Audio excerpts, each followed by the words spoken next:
Hi everyone. In this video, we will focus on statistics. So like statistics plays a very important role, like understanding the data because it describes the data. Okay, and if you are a bioinformatician, you should have a good understanding of statistics, and that's what I see that we do the data analysis, we get the output, and we sometimes struggle to understand why we are doing it. Okay, for example, parametric, non-parametric, p-value, confidence interval, so many concepts are there, like for the mean, median. So when to use mean, when to use median, and with standard deviation, variance. So you might be encounter these terms everywhere when you are doing the data analysis, and sometimes it's very difficult to or you understand it, you use it, but you don't understand the concepts behind it. And that's what I will try to explain some basics concepts in this video. And so whatever I have learned, I'm not a statistician, but how I understand the data, and that what I will try to convey you, so that you will have a basic foundation of statistics that is enough to do many of the analysis what you get. Okay, so through that we will start this topic. This is not entire statistics course, but it gives some foundation, which is maybe in subsequent videos I will create more other topics as well. But yeah, so just to give you high level, what are the different areas of statistics that you will see when people say statistics. The first thing comes is the descriptive statistics, because how you will describe your data, right? So that comes under the field called descriptive statistics. Okay, that's where we will talk about the measure of center, spread, and shape, the three fundamental concept, very important. And the second are the inferential statistics, means from sample to population, how will you infer. Okay, so that's what we will so one other topic. The third one is like hypothesis testing, like the t-test, ANOVA test, z-test, Wilcoxon test, parametric, non-parametric, that comes under this field. Then after that comes the correlation and regression, like linear regression, logistic regression, all kind of regression. That means trying to find the relationship between two or three variables, right? More than variables. So this comes under this category. Next comes like the higher dimensional data, like clustering. Then multivariate data analysis like PCA, MDS, those kind of things is one area of statistics. Then probability, very important, like Bayesian statistics, those kind of thing comes under here.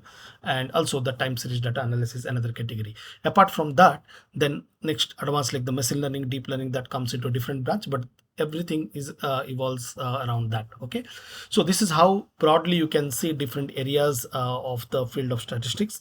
And so in this video I will, one second. Yeah, so in this video, we will focus on basically descriptive statistics, inferential, and if time permits, I will also touch base on the hypothesis testing. And in near future, we'll be talking the different topics. The topic will be, I have not divided into multiple videos. In one video, I will try to give the overview of everything. Okay, so we'll start with descriptive, then inferential, then the hypothesis testing. Okay, so let's start with the first part, the descriptive statistics. Okay, so now, it's a very important concept, the foundation. Okay, so no variation means no statistics. You do not need statistics if there is no variation in the data. So why it is so? Okay, so let's take an example. Okay, so we'll, again I'm coming back here. Let's take an example. What is the temperature of a city for 10 consecutive days if you want to measure? Okay, so let's say every 10 days you want to measure the temperature of city. So in a hypothetical example, let's say every day, let's say the temperature is 30 degrees centigrade. Okay, so hypothetical example, let's say it doesn't happen, but if this is the case, so now if I ask you, hey, can you tell me what is the temperature of the that city, or let's say city, then you will say that, hey, it's 30 degrees centigrade, because you already know the answer, right? Because every day it is 30, that means it's constant. So always you will say the answer, oh, okay, temperature of the city is 30. But in reality, it doesn't happen, right? So in reality, you will see a different variation in the data. I mean, some day it is 34, some days 39, 33, 36, 32, like the different variation are there. So now I'm asking you, what is the temperature of the city? Now, can you tell it is 34 degree? You cannot. Can you say 39? No, because it's a variation is there. So that means your data has variation. So given this data, if I asks, so can you, what is the temperature of city? So now you need something called descriptive statistics. Now you have to describe your data. This is what you observe. So these are the different observation what you have, but now you have to explain it. So how will you explain? So now that's the thing, like how will you explain? So that's what I said. No variation means no statistics, because every day it is 33. But now you have variation, so you need to explain through the statistics. So that's where the three fundamental concept comes. I will say the good, the bad, and ugly. That's how I remember. The center, the spread, and the shape. So you need three ways by which you can describe the data. Okay, so and the fourth one is something called standard error and confidence interval. So four things are very important through which you will be able to describe your data, and one is not enough, all four we need. So that's what I will be trying to explain, why we need these 4 points: center, spread, shape, and standard error. Okay, so we'll go with one by one. Okay, so now center is something called, let's say you did the experiment, you got the data, so now you have to describe your data.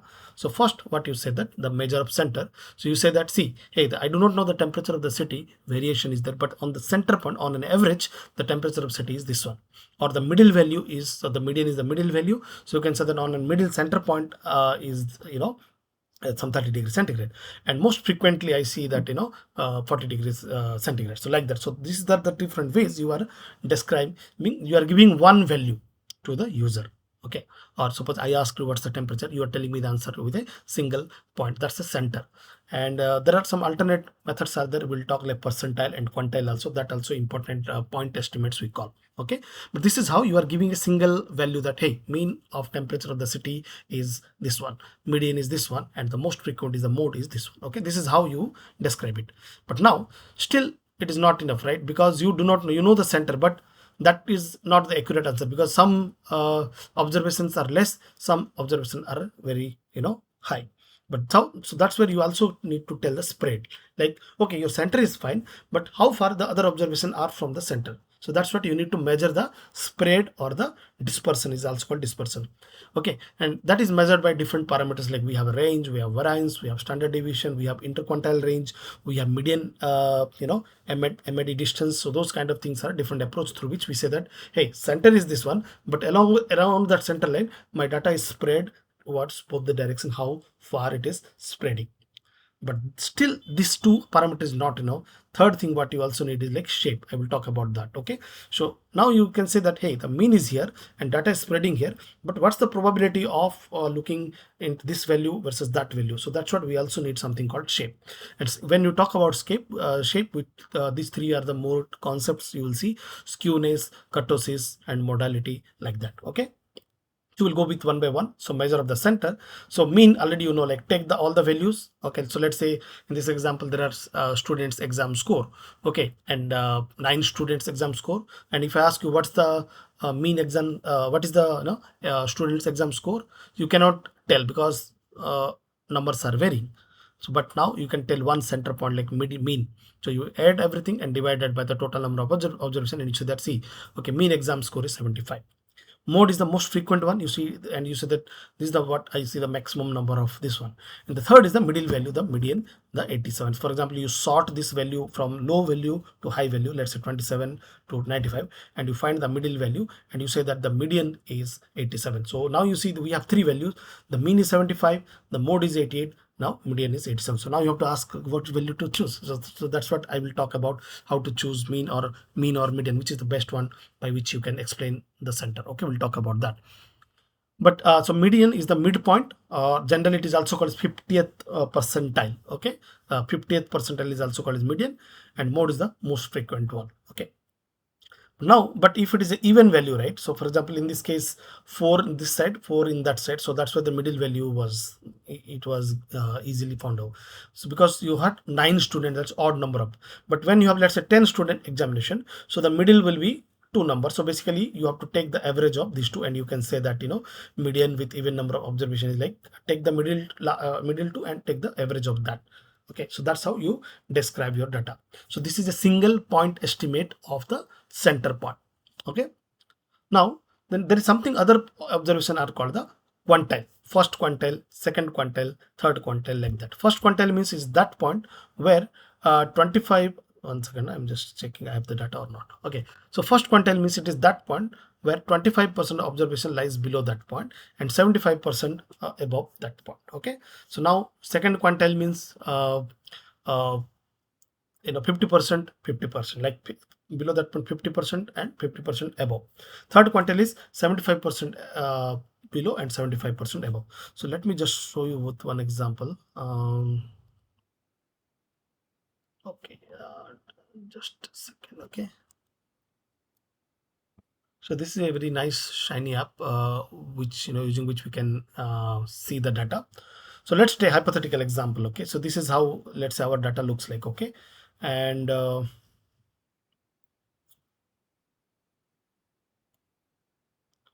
just checking anything else thought. Okay, so now your data range from -100 to 100, right?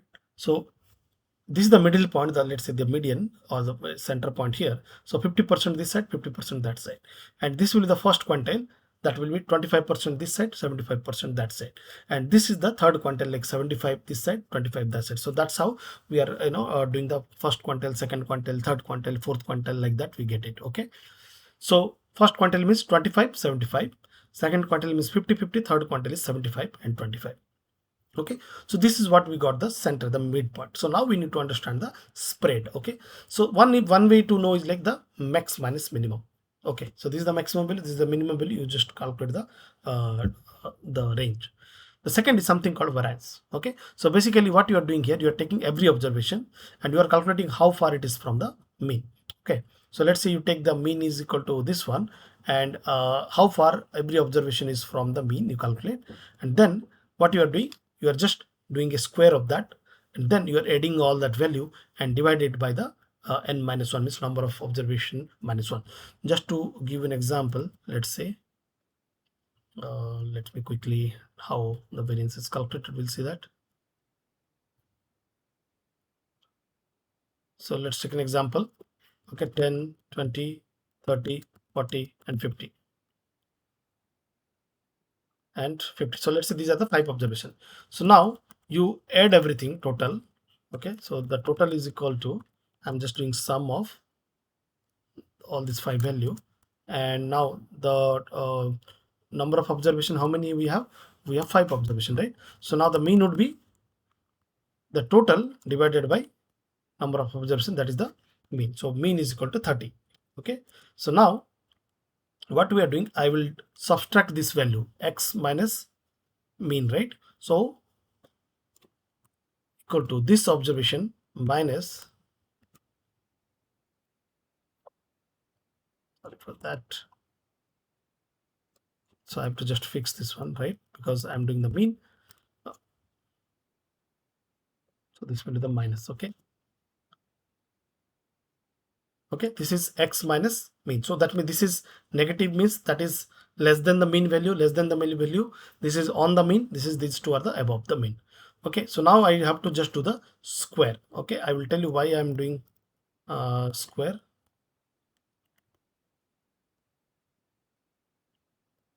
Okay, okay, these are the square. Okay, so now you add it, this one, you now add it, all this square value. Okay, we got 0, that's interesting. Okay, maybe let's change a value or 10 here, and you just make a 5, make it 3, now make a 30, and make a, let's say, 35. Okay,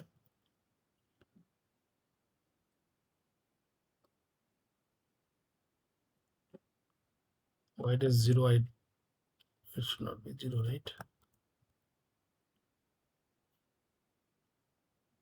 Oh, okay, into 2 I did, my bad. Okay, sorry.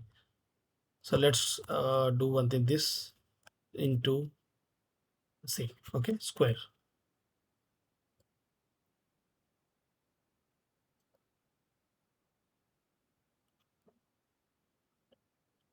Something is wrong.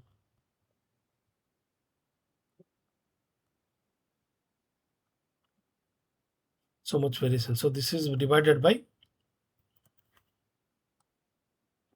how many observations are there? 176. Okay, something wrong, huh? My bad.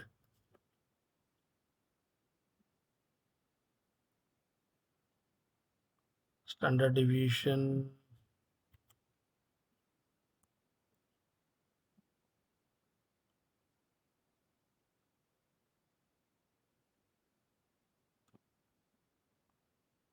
Okay.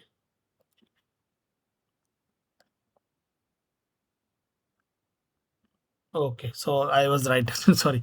So okay, this is x. This is x. Every I've subtracted all the values from the mean. and then I'm doing the squaring, and then I'm adding it, and then I'm dividing by the n-1. This would be actually,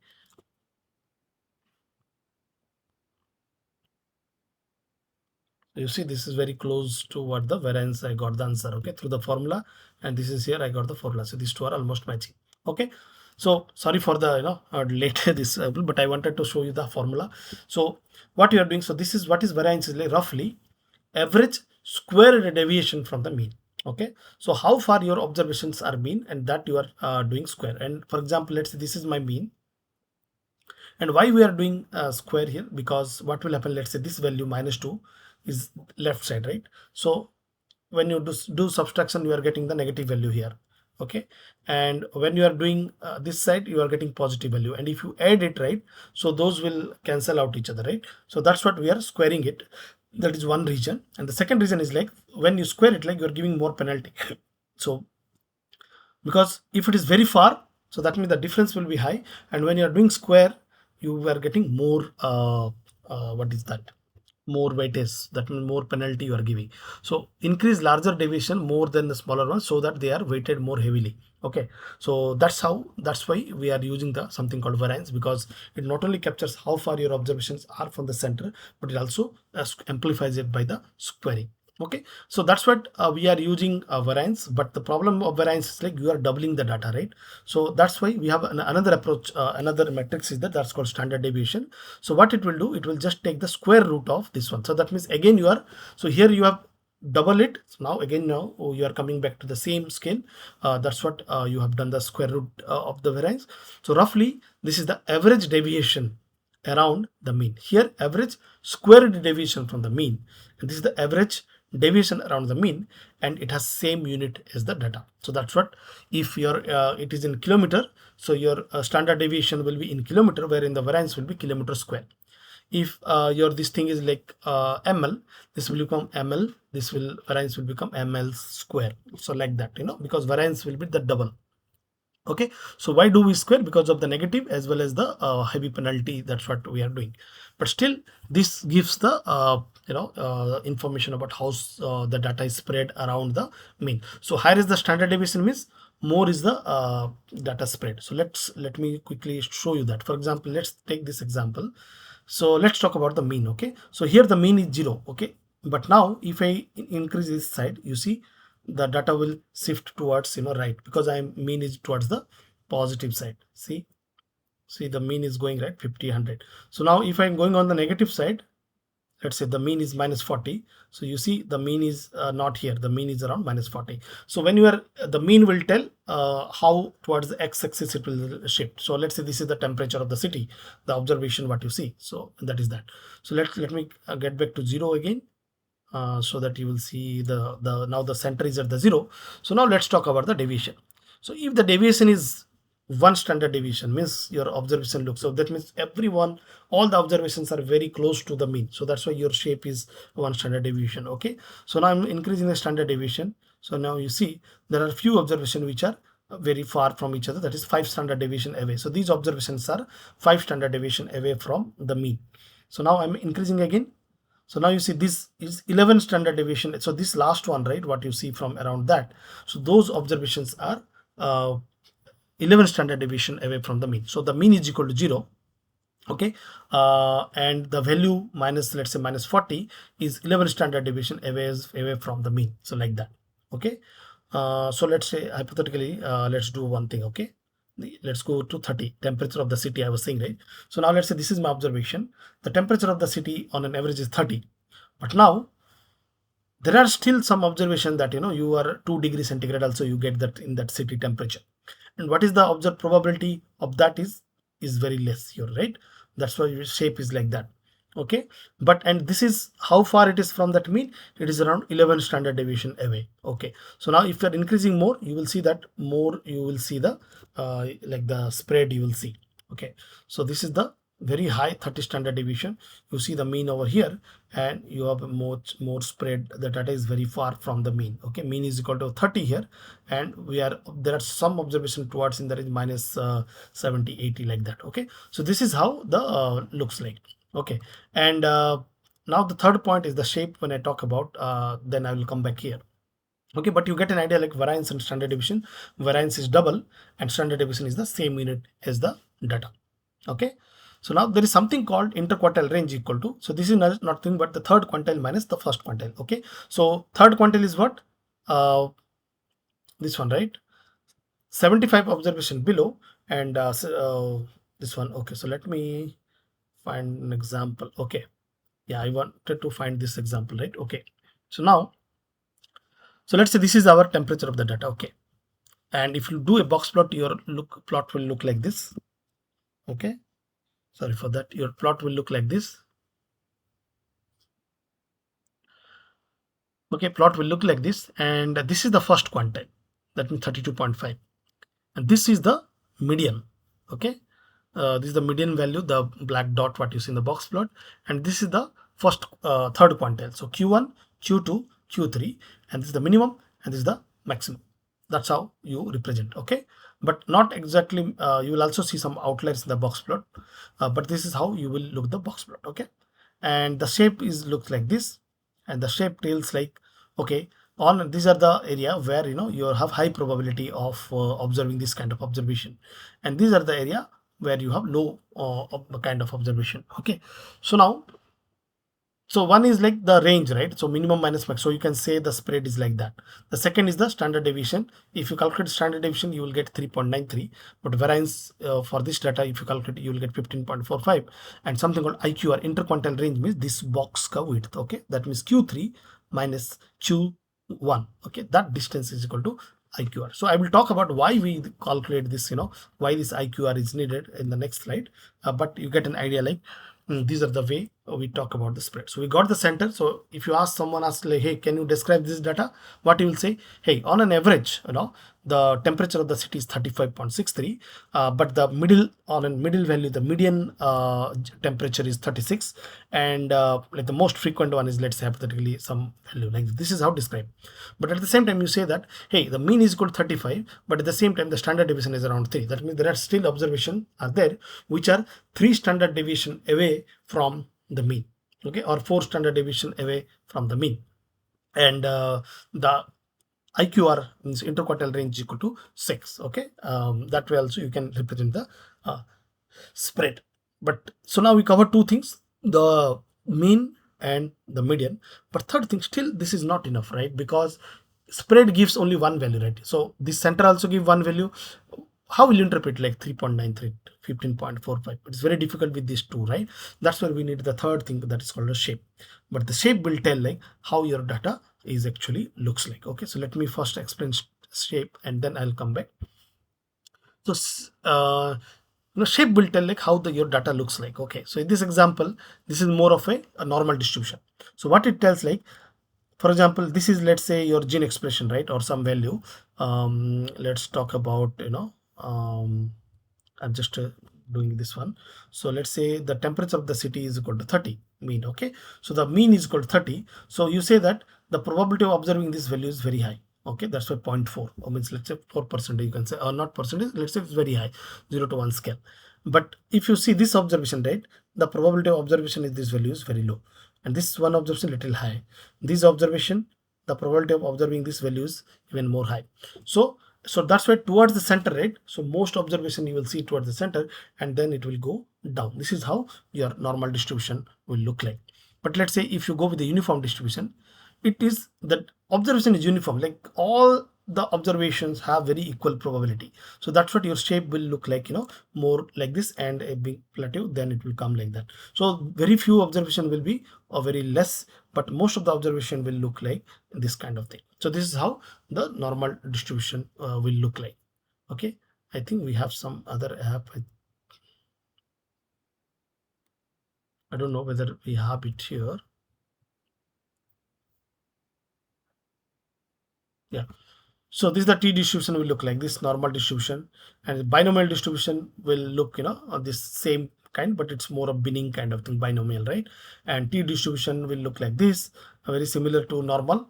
F distribution will look more towards, left side, right skewed. You will see the F distribution will look like this, and chi-square distribution is, something similar to that line. So you see, that means these are the kind of theoretical distribution, means like your data might look like this, my data might look like this, so that's what we have a theoretical distribution name, but in reality your data may not be normal distribution, binomial, like that.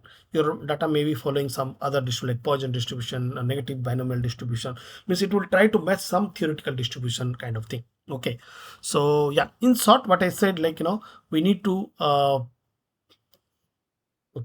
we need to know three ways you will describe your data, what I mean to say. Okay, the mean, the center, the spread, and the shape. So these are the three ways you will be able to describe your data. And that's what when you say this shape, right, we either we draw a histogram plot, or we do a density plot, or a box plot. So these are the different ways we describe, so we have a box plot, we have a histogram plot, through which we describe. Okay, so let me come back here. So the shape is like how your data looks like. So for example, there's something called skewness is there. That means your mean is, so your data is skewed towards left. Means many observations are there which are very, very low value. Your tail is left side, it is going left tailed. And symmetric means it will be very good. Both side equally it will go. Means all the observations are equally around the mean. But right skewed means values are going towards towards the right hand side. Okay. And so the modality means how many peaks are there. So it is a unimodal distribution, it's a bimodal distribution, and it's a uniform distribution, and your multimodal distribution will look like this. Okay. And skewness, that's something called modality I explained. And so if you do a box plot, right, it will look like very this. Okay, so that means your mean median will be this one, and you will see a very, all the outlier observation will be towards this. And symmetric will be equally, you will see like this. And right skewed will look like more this. Okay, so that's how you can see the skewness. And an easy way to measure, let's say, whether it's a left or right or symmetric, is something called you can take the mean value and you calculate the median, center one. If your mean is less than median, right, that means someone is pulling your mean towards left hand side, because some outlier is there who is pulling your mean towards the median. So that means if your mean is less than the median, the mean is this bold line, median is the center part, so that means your data is left, someone is pulling towards that. But if your mean is very close to median, so that means it's a very symmetric, so no one is pulling anywhere. But if your mean is towards right, means some right observation they are pulling this mean towards right, so that's why your mean value is greater than median. Through this you will be able to understand what kind of skewness you have, whether you have left skewness or you have right skewness in your data. Okay, so now so far good. So if I just summarize, we have the center point. There are different ways we saw: mean, median, mode, and first quantile, the second quantile, the third quantile. Then we have the spread. Okay, in the spread we saw range, variance, standard deviation, IQR, the middle box in the box plot, the middle box. And the third one is the standard deviation, variance, and IQR. And we saw the shape. Now you can ask me why, so what to use when, right? So that's why this is a very, very important part, like robust statistics for center and spread. So robust statistics means which one to use, mean or median. Okay, so that's the, let's take an example. If you, this is your data 1 2 3 4 5 6 here, and the second example you have 1 2 3 4 5 and something called 1000. Okay, so now in this case, in the first data there is no outlier. Okay, that means all the observations are in the same kind of range. So here you see the mean is equal to 3.5, and your median will be also very close to that. So mean and medians are very in the similar range, so you will not see much difference. But in this case, because of the single outlier, if you calculate the mean, your mean will be 169, whereas the median is equal to 3.5. So now if you always use mean, then it's wrong, because this do not accurately represent your data, right? So your median is more accurately representing your the true data, right? So that's where the mean is very, very sensitive to outliers. So and same way, since the formula of variance uses mean and the standard deviation also uses mean, so again the variance and standard deviation are also prone to the outlier. So if your data has outliers, so you should not use mean at all. So that's why first, whenever you get a data, you first do a box plot and you see are there any more outliers are there, then you should not use mean. And also at the same time, you also compare the median and mean, and if they are very close, then you can rely any parameter, yes. But if they are very far from each other, mean is something, median is something, then you should wisely decide based on the plot what you see, and you can choose the median to describe your data. Okay, and so that's why the robust method is what, as for center you can go with median, and for spread you should go with IQR, because mean, standard deviation range, those are non-robust because they are the vary from the outlier. So IQR is the because IQR is dependent on the points, right? Q3 and Q1, right? Q3 and Q1. So those will not be different because mean will be separate, difference it will go, but this 3 point will always be same, because this point indicate like this is that point where 25% of observations are below and 75% are above. This is the median 50-50, and this is the point 75 below and 25 above. So that's why this 2 point will never change, but mean will always be dependent on the outlier. So that's why you should not go with mean, you should go with the median, and the IQR is the robust estimation of the spread. Okay, and third thing is the skewness, the spot. So now, so far so good. So we got the shape, we got the center, we got the spread, we got the shape. But now next what? So when you did an experiment, you look at this plot and you can say that, hey, my data is very close to normal distribution, my data is very close to t distribution. Or for if you're going with RNA sequencing data, you will say that, hey, RNA sequencing count data looks more close towards negative binomial distribution, or let's say Poisson distribution kind of thing. It does. So that means you cannot apply the formula of normal distribution on RNA sequencing data because it doesn't match at all. Okay, so after you got the shape, what once you look at your shape, you should next focus on what kind of distribution it looks goes. Okay, and based on that you take the next step. Okay, so last point is something called the, we got the center, you got the spread, you can shape. So you can now tell that, hey, the temperature of the city is on an average this one, and my data is also spread around this one at this many standard deviation, and the shape is a unimodal distribution, and my data looks like very close to some normal distribution or some theoretical distribution. Okay, but now there is something very important part is there, that's called standard error or confidence interval. That is a very important part. So that's what we will see now. Okay, and that's this finishes your first chapter, that's the descriptive statistics, how you are describing the data. Now the second phase of statistics comes, that's called the inferential statistics. Okay, so that's where this concept called standard error, confidence interval, those will come into picture. Okay, so inferential statistics means you are actually inferring about the population from the sample. Okay, so in statistics you never deal with population, you always do sample, right? For example, let's say if I ask you can you tell me all the people's can you tell me what is the average height of the people in your city? So if I ask you what, you will go, you will have to go each and every individual in that city. Let's say in that city 1 million people are there, you have to go and ask 1 million people, hey, what is your height, what is your height, what is your height, and based on that you have to tell it, right? So but it's impossible, you cannot study a population. But what you are doing now, on an average you pick 100 people from that population, and you study that 100 sample, and based on that you are telling it. But now the question comes, how confident you are that whatever 100 people you have studied, they accurately represent your population? Okay, if I will ask you again, can you go second time? Okay, go. Okay, go back again, try second time. So now you will ask any random 100 people from the population, and again you ask, you will get a different results. Okay, now third time if you go another sampling, same thing, you take a population, another sample, you will get a different results. So every time you sample from a population and you do some statistics, you will get a different results. So now it's a big problem. So you can, how can you be sure that whatever sample I am doing, that's accurately measuring the population? Okay, so that's what the concept something called inference. So basically we are taking the sample, and from the sample we are guessing about population, and at the same time we have to tell like, hey, I'm guessing about the population, and here I'm 95% confident that okay, whatever the mean I'm telling, or whatever the median I'm telling, or whatever the shape, size, the three parameter, whatever the center point, whatever the spread, or whatever the shape I'm taking, that is I am 95% confident that this is closely matching with the population. So that confidence we have to give. So in short, you never ever study population. You always study the sample.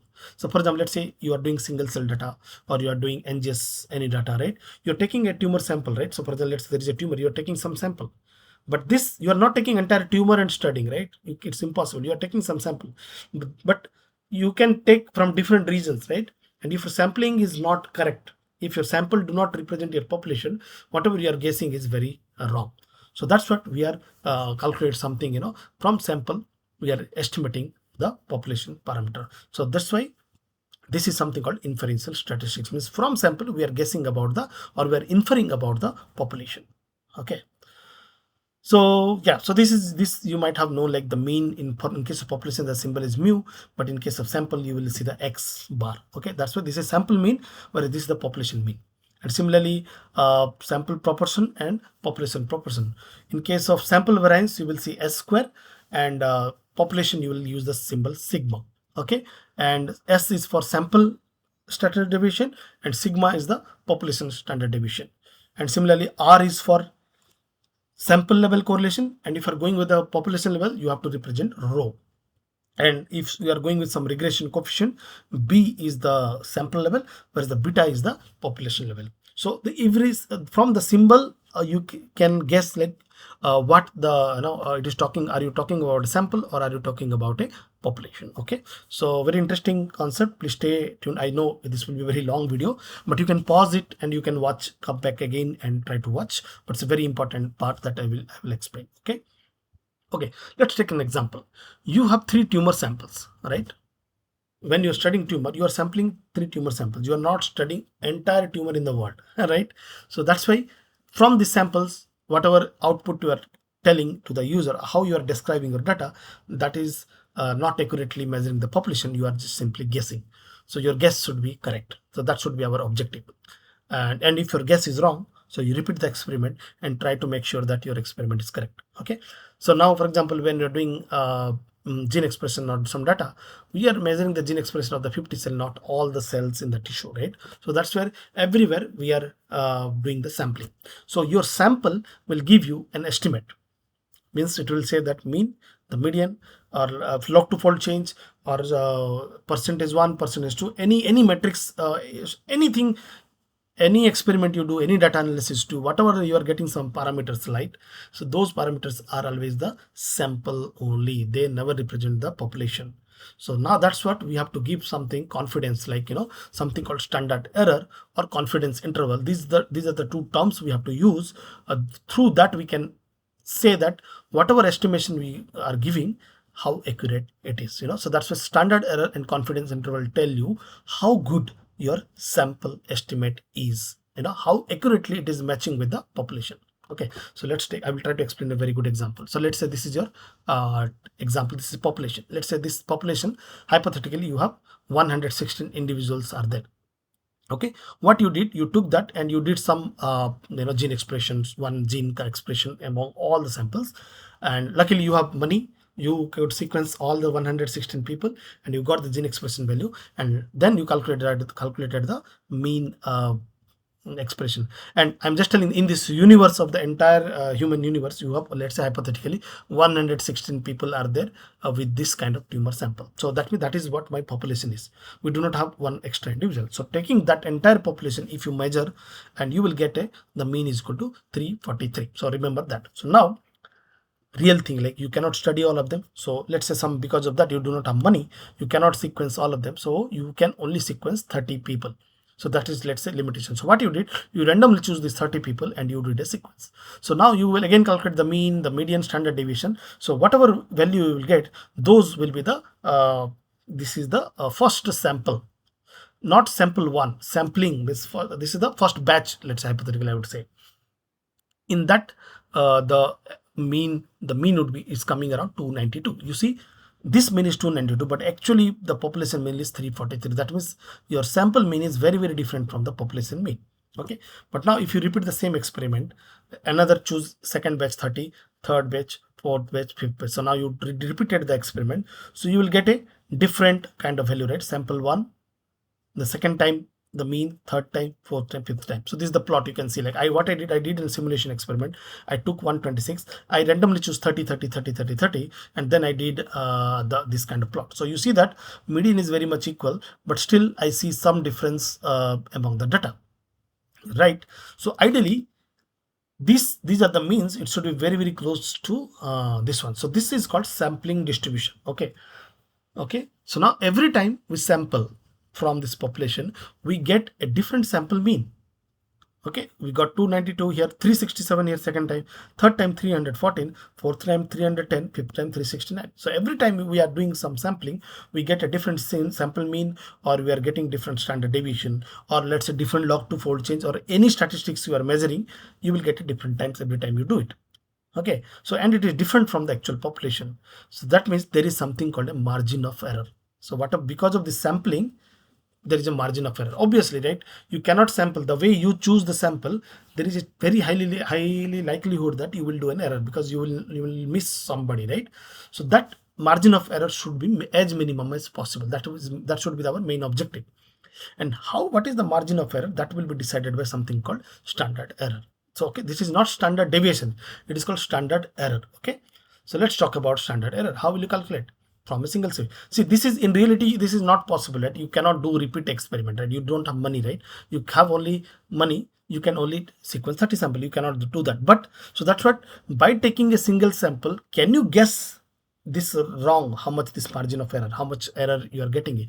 Yes, you can guess it. So there is a formula is there that people have, statistician people are came up that, okay, don't worry, you do no need to do the repeat experiment again and calculate how accurate this one against the population. You choose one sample, and based on that, first what you calculate the standard deviation. So standard deviation means like you take the observation, you calculate the mean, okay, and you calculate the spread, how far your observations are. So for example, in this plot, so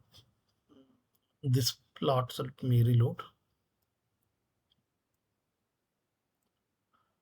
So in this plot, let's say this is the my mean, and let's say your standard deviation is very low. That means spread is very low. So now this is my data.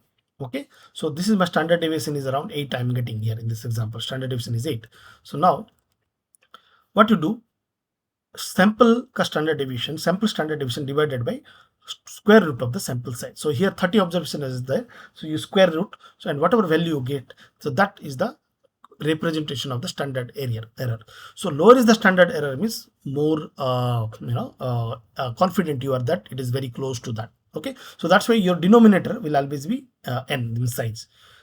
So let's say you are now increase the sample. Now initial 30 were there, now you sample more sample. Okay, so means you got more money. Initial 30 you could sequence, now you got more money, more funding, so now you sequence 50 people. So that means you are pulling more data or more representative information from the sample. Earlier 30 means could have missed this guy, but now because of 50 you are pulling more observation, so that means your error will be very low. So now you got more money, so somebody said that, hey, you can pull 100 people. So you in the population 116 were there, and you are about to pull all the 100. So that means you are almost 90% you are pulling it. So obviously your mean, whatever you will get, will be more close to the population. So that's why when n increases, your confidence also increases. So when n increases, error is less, so that means more accurate it is. So that's why n value 30 is the people consider in statistics, like that below that if you go, your margin of error will be more high. So you should go with higher kind of number.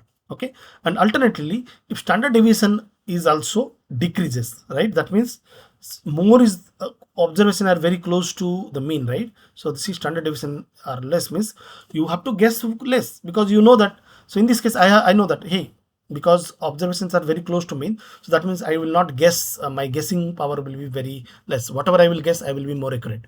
But now if my standard deviation is very high, that means I have a very wide scale, right? Wide variations are there. So whatever I will guess, right, very likelihood that chances that I might be in very wrong guess, right? So that's why if your standard deviation is very high, then also your error chances will be more. That means your sample may not represent accurately toward mm, the population. So two cases. So if your sample size is high, that means more and more you will get closer to population. Alternately, if your standard deviation is also low, that is also true representation of the standard deviation.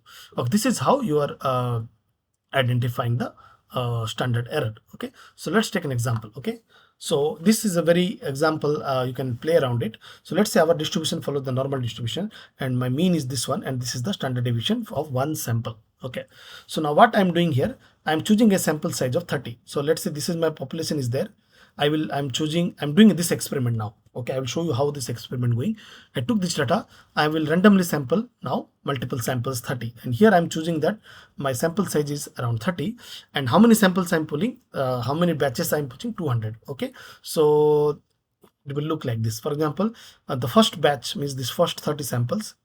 Okay, the distribution looked like this: second sample, third sample, fourth sample, 5, 6, and up to 200 such sample random sampling you did, and everywhere you calculated the mean, the standard deviation, mean, standard deviation, mean, standard deviation, mean, standard deviation. So now you see, you how many mean you get? 200 means you will get, because 200 samples. So here we will get 4 mean of this, mean, 5 sample mean, right? Different batches. And if here we will be getting the 200 means. So if you plot mean of mean, so your sampling distribution is looks like that. Means the 200 distribution of mean of 200 such random samples is looking like this. Okay, and this should be follow a normal distribution. Okay, and the mean of mean is equal to minus 0.6, and standard deviation of that mean of mean is nothing but the standard error. Okay, so the standard error is 5.14. Okay, so you can say that you take the mean and mean of mean, and in that sampling distribution standard deviation is nothing but the standard error. Okay, so that's how the standard error. So it's very difficult to do. In reality, you cannot do this one because you don't have money, as I said example. So you have only limited funding, you can do only one time. So instead of doing this all complex 200 sample and calculating, statisticians have come up with the formula that, hey, don't worry, you take only one sample, that is enough, and you use this formula.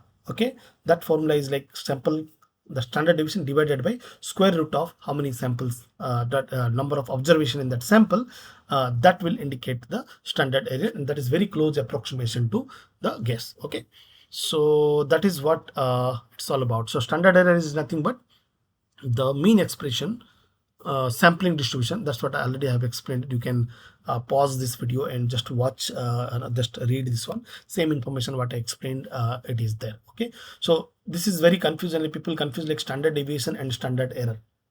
It's very confused. Standard deviation is what? Take the one sample and how far that is the present, this one sample, how far it is. But standard error is like you take 100 samples many and you see what is the standard deviation, or that deviation of the sampling distribution. So that's how those two are very different. Okay,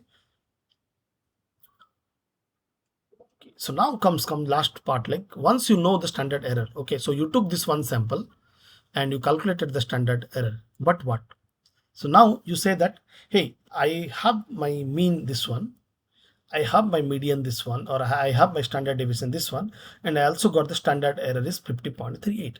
So now you have to use this combination to tell the what would be the guess for the population. That's what we will be telling. Okay, and that is thus tell the confidence interval. This is something called central limit theorem. So what it says, the confidence interval means mean plus or minus some value into the standard error. So if your data follows the normal distribution, then the 95% of confidence interval, the value is 1.96. And for t distribution, the value will be different. For chi-square, it will be different. For f distribution, z distribution, any distribution or any kind of shape you choose, this value will be different than 95% of value. Okay, and if you do that, for example, the mean is 292.7. This is which mean? the sample mean, because you have only little bit money, so you did only one experiment and that has 30 observation, and this is the sample mean what you got. That sample mean you use that, and 1.96 into the standard error plus 1.96 into standard error minus, so you get two value, 391 and 193. So what it tells, hey, from my sample mean is 292, but I am 95% confident that, okay, the true population mean can lie between these two. Okay, so higher is the confidence value, you will be very sure at guessing kind of thing. Okay, so your confidence interval or the boundary. So for example, 68% of confidence interval will this follow this money area. Okay, that means you can say that, hey, I am 68% of confident that my mean will be between this and this. Okay, and I'm 95% of confident that the mean value will definitely come between this and this. See, if I tell you, right, temperature of the city, let's take that example. So if it is 30 degree, let's say close, and if your variation is high, so if I say that, hey, I'm 95% confident that the temperature of the city will be 32, because you are very sorry, I'm because you are close to that, right? But if I sure short answer, if you want to give you how many, you cannot say I'm 68% confident that the sure the temperature will be 30 degrees centigrade, but 95% confidence means like I'm very confident that value will be 2 3 4 plus or minus like that. Okay, so higher is the confidence interval, right? That means 19, so more you are guessing, more a different number you are guessing. Okay, so here we are seeing that, hey, 95% interval is this, that means the true population mean will be between these two. So we are 95% confident that the population mean may lie between this and that. Okay, that is how the confidence interval also tells that. Okay, so yeah, this is just an example I took from some data from TCG dataset and I calculated. So now I have to describe this data. Okay, how will I describe? The first, like, I can do a box plot, I can do a density plot like this, and I can calculate the mean and the median show, and I can see that my data is right squared because my mean is greater than median. And the second thing, like here I am telling the box plot also, I can represent the same data. The minimum is here, maximum, not maximum actually, this is the see, in the box whisker plot, this 2 is nothing but this is the IQR, right? This box, this box into I think 95% that side confidence interval and 95% of confidence interval this side. That's where you are drawing the line. So above that and this side, those are the outliers you see in the box plot. But still, in the box plot you can see that the mean is here, but median is here. That means it is more of right skewed distribution. And you can also do a violin plot, that means box as well as the density plot combined, and the mirror form you will see the box plot. See, in my previous videos, I have done some this visualization part like density, box plot, violin plot using ggplot. You can watch those. That's where we'll also see this skewness kind of thing, how does it look like. Okay, but this is how the descriptive statistics. So anything you do, so you get data, you need to tell what is the mean value, what is the spread or the standard deviation, or you can use that, or how the distribution will look like the shape. And then this parameter, whatever you told, right, how confident you are, and for that you are telling the standard error. And using this 4 parameter, you can now come up with a confidence interval boundary. That means the 95% confidence of the mean is equal to this money 343, but the 95% of confidence interval of the population mean could be between this one to that one. So that's why this range should be as low as possible. So that's where we do something called error bar into. So that's why if you have seen the plot, right, in many of the publications they do on the top. So but many of the people, they do not do that. So that's actually ideally wrong. This should show the standard error plot, not the standard deviation. So this represent that, hey, the sepal length is around 6. This is this thing, and standard error is very low here. That means the margin of error is less. That means this tells like whatever we are conveying in this one, that means we are more confidently that it truly represents the population mean or population thing. So for example, here you are less confident in this sample, but here in this sample you are a little bit more confident, and here it is slightly less confident. So more is the error, means the standard error, that means less confident you are. And so that means you have to repeat the experiment again and do that. So error bar plays a very important role in the statistics. Okay. Mm, yeah, so let me just quickly last finalize this one with one example. Let's say this is what you got a data, some number of observations. So how can you describe your data? So that's what this field, what I to this video I talked, right? Descriptive statistics. So many numbers are there, right? How will you say? So that's what you say, that you do a summary, the minimum. So you can start with telling, hey, I did an experiment of 100 plants and I checked the growth of those plant, and minimum is 1, means the growth. There are some plants where we have only 1 centimeter growth, but there are some plant where we saw a maximum of 5 centimeter growth we saw, but on an average we saw 3.1 centimeter growth. Okay, but then you looked into the data, and here the median and mean are very close. So you can say that the mean is, my bad, the mean is equal to 2.89 centimeter and the median is around 3.1 centimeter. So always describe your data with both the point mean and median, because if they are very far, then you know that your data has outlier. If those two are very similar, then your data do not have outlier, so you can go with both mean and median. Okay, but if there is an outlier, you should choose the median for any analysis. So the mean plant growth due to fertilizer treatment is 2.89 with a standard deviation of 1.266. What does it mean 1.266? That means your all the observation are 1.2 standard deviation away from the mean, all the observation. Okay, so that is the standard deviation. Okay, and then also you can, so you calculated the sample size is 100, sample mean is equal to 2.894, standard deviation is 1.266. Now you calculated the standard error, that is equal to 0.13. It's very low, so that means you confidence level at 95%. If you are going with normal distribution and the critical value, the number is 1.96, you calculate the upper bound, that means 2.894 plus 1.96 into the standard error, you get 3.14, and here the lower bound will be 2.63. So now you can say that, hey, the 95% confidence interval is between 2.63 and 3.14. So now in summary you can say that, hey, the mean plant growth due to fertilizer treatment is what, 2.894, and with a 95% of confidence interval between 2.63 to 3.14. That means the true population will be probably between these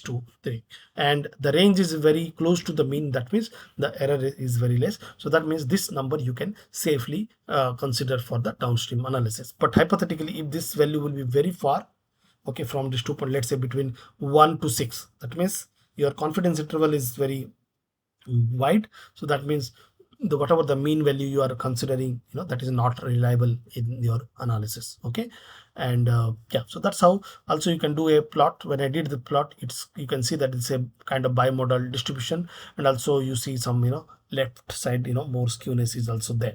Okay, because the mean is found to be less than the median, right? So that means that says that it's a left skewed distribution and it's a bimodal distribution.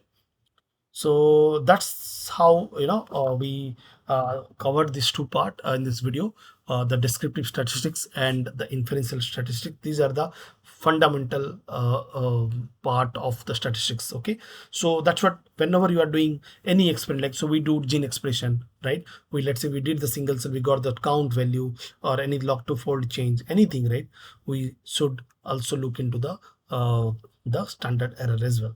So the mean, the median, the mean, median, mode, the center, the spread, the shape. These are the three way you can describe your data. And the fourth one is the standard error or confidence interval, through which you can tell how confidently the sample estimates or the point estimates are very close to the population. I hope this video was useful, and in the next video I will talk about hypothesis testing. So we have different these tails are there, what is this tail, those kind of thing, and the p-value, those kind of concepts I will talk about that, and hypothesis testing, like parametric, non-parametric, t-test, one Wilcoxon test, one pair, two pair, those kind of thing I will try to explain in the next video. So yeah, with that, I will stop here. I hope this video was useful, and please do provide, do write your feedback. Don't stop there, because again, I'm not a statistician. This is how I look at the data whenever I see it, and always whenever I get a data, I don't just blindly trust median. I always check what is the mean, what is the median, what is the standard deviation, what is the standard error, and use that concept to see. And I always look into the data in the form of plot, because that gives me a visual inspection, like how the data will look like, and yeah, and also use the confidence interval, those kind of concepts to understand it. So I hope this video was clear, and please do subscribe to the channel if you have not done, and please spread the word. And yeah, I will see you in the next video. Thanks for watching. Thanks for your time, and please do provide feedback, comment section. Okay, thank you.